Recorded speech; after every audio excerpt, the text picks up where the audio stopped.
Hello everyone and welcome to an aspirants journey. आज के इस वीडियो में मैं बात करने वाला हूँ कि मेरा प्रीलिम्स 2026 का जो रिजल्ट आया उसमें मेरा क्या रहा रिजल्ट, मेरा क्लियर हुआ या नहीं हुआ। तो सबसे पहले जो प्रोविज़नल आंसर की के अकॉर्डिंग जो मेरे मार्क्स बन रहे थे वो 46 क्वेश्चन सही हो रहा था, मेरा 49 क्वेश्चन गलत हुआ। 95 क्वेश्चन टोटल अटैम्प्ट किया था मैंने। इसमें मेरा जो पॉजिटिव मार्क्स बना था वो 92.93 एंड जो निगेटिव हुआ था वो 32.9966। ओवरऑल जो मेरा मार्क्स था वो 49.93 था, मतलब अप्रॉक्स 60 मार्क्स मेरे बने थे।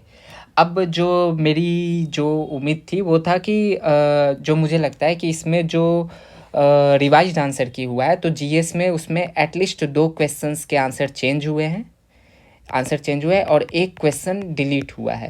तो इसके अकॉर्डिंग अगर आप देखोगे तो ये मार्क इंक्रीज़ होके मेरा, क्योंकि जो 2 और ये 3 क्वेश्चन में एटलीस्ट 3 क्वेश्चन तो रिवाइज़ हुआ है, ये मुझे लगता है। और ऐसा मुझे क्यों लगता है, क्योंकि बहुत लोग के जो मार्क्स कम आ रहे थे वो इंक्रीज़ हुआ है और वो कट ऑफ क्लियर किए हैं। मेरा जो 60 नंबर है इसमें एटलीस्ट 5 नंबर तो इंक्रीज़ हो रहा है, तो मतलब 65 मार्क्स के अराउंड या 67 नंबर के अराउंड एटलीस्ट मेरा फाइनल मार्क्स होगा। वो तो नेक्स्ट ईयर ही पता चलेगा जब रिवाइज्ड आंसर की फाइनल आंसर की आएगा। बट जो अंदाज़ा मुझे लग रहा है वो ऐसा ही लग रहा है कि एटलीस्ट 3 क्वेश्चन चेंज हुए हैं GS1 में, और सीसेट में भी चेंज हुआ है। सीसेट में कुछ क्वेश्चन के डबल आंसर दिए गए हैं, तो उसके हिसाब से कुछ ज़्यादा लोग भी क्वालिफाई हुए हैं, जिनके जो 1-2 मार्क्स से रह रहे थे वो भी क्वालिफाई हो रहे हैं। तो इन सब को मिला के जो मेरा पर्सपेक्टिव है वो मुझे लगता है कि जो कट ऑफ है वो जनरल का 75 से 77 के अराउंड गया है। अब मैं ऐसा क्यों बोल रहा हूँ, क्योंकि कुछ लोग थे जिनके 72 मार्क्स आ रहे थे, 72 मार्क्स आ रहे थे और वो कट ऑफ को क्लियर कर रहे हैं। इसका मतलब क्या लगता है कि 72 मार्क्स के में प्लस 5 या 6 मार्क्स तो हुआ है, और ये कब होगा, जब एटलीस्ट 2 या 3 क्वेश्चन में चेंज आएगा तब जाके। और कुछ लोग थे जिनके मार्क्स 78 भी आ रहे थे जीएस में प्रोविज़नल आंसर की के अकॉर्डिंग, लेकिन वो कट ऑफ क्वालिफाई नहीं किए हैं जनरल से। इसका मतलब क्या कि उनका घटा है मार्क्स। तो जो कट ऑफ है ना मेरे अकॉर्डिंग वो है इस बार के प्रीलिम्स का वो 75 से 77 लगभग 77 मार्क्स के अराउंड ये जनरल का कट ऑफ गया है। एंड जो मेरा रिजल्ट है वो मेरा रिजल्ट है कि भाई मेरा मार्क्स इंक्रीज़ भी हुआ है, तो मेरा रिजल्ट जो प्रीलिम्स है वो क्वालिफाई नहीं हुआ है। तो ये मेरा रिजल्ट है कि इस बार का प्रीलिम्स मेरा क्वालिफाई नहीं हुआ है। और ये मेरा सेकंड अटैम्प्ट था, मेरा फर्स्ट अटैम्प्ट 2025 में था, उसमें क्वालिफाई नहीं हुआ। एंड ये सेकंड अटैम्प्ट था, इसमें भी मेरा क्वालिफाई नहीं हुआ। बट मुझे लगता है कि इस बार मेरी प्रिपरेशन जो थी वो पिछले बार से बेटर थी, क्योंकि इस पेपर में भी मैंने कुछ अच्छा परफॉर्म किया है। एंड जो एफर्ट्स मैंने इस बार डाला था उससे ज़्यादा एफर्ट मुझे लगता है कि मैंने पिछली बार डाला था, क्योंकि इस बार मेरे जो बीच में जो टाइम था प्रीलिम्स के पहले वो मेरा एक दो दूसरे एग्ज़ाम का मेरा मेंस था, तो मैं उसमें लगा हुआ था। तो 2 महीने एटलीस्ट मेरे उसमें गए थे। उसके बाद भी लास्ट के 20-25 दिन मैंने मतलब थोड़ा रगड़ा था प्रीलिम्स के लिए।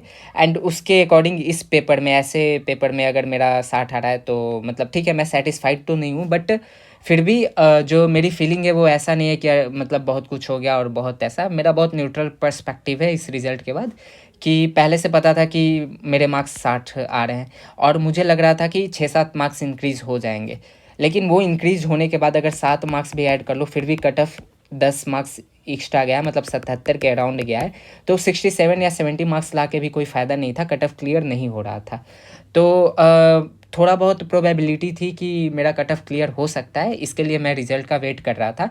बट रिज़ल्ट आने के बाद भी बहुत बड़ा शॉक नहीं लगा, एंड बहुत ही ऐसा नहीं हुआ कि अरे पता नहीं क्या हो गया, कुछ ऐसा नहीं हुआ। बस ऐसा ही, मतलब ये एक समझ में इतना आया कि ठीक है कट ऑफ हाई गया है, एंड प्रिपरेशन थोड़ा और अच्छी हो सकती थी, और जो भी गलतियां मैंने की उसको सुधारने की ज़रूरत है। तो अगर आपका भी अगर प्रीलिम्स क्वालिफाई हो रहा है तो बहुत बढ़िया, बहुत ज़्यादा कॉन्ग्रेचुलेसन्स, एंड आप मेंस का तैयारी करो। एंड जिनका नहीं हो रहा है वो आप देखो कि आपने क्या मिस्टेक्स किए हैं इस बार के प्रीलिम्स में। अपने अगर अगली बार आपको प्रीलिम्स देना है तो आप मिस्टेक्स को एनालाइज करो, एंड अपने आप को देखो, पेपर लेके बैठो और देखो कि क्या कर सकते थे और क्या आपने किया है।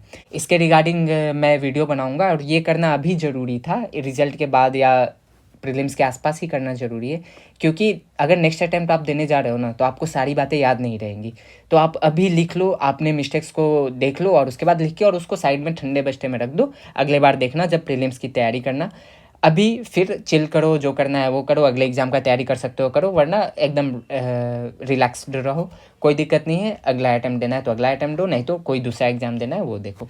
सो ऐसा ज़्यादा मतलब ज़्यादा टेंशन नहीं लेना, ज़्यादा स्ट्रेस नहीं लेना, क्योंकि ये पेपर ऐसा था कि मतलब जज नहीं किया जा सकता।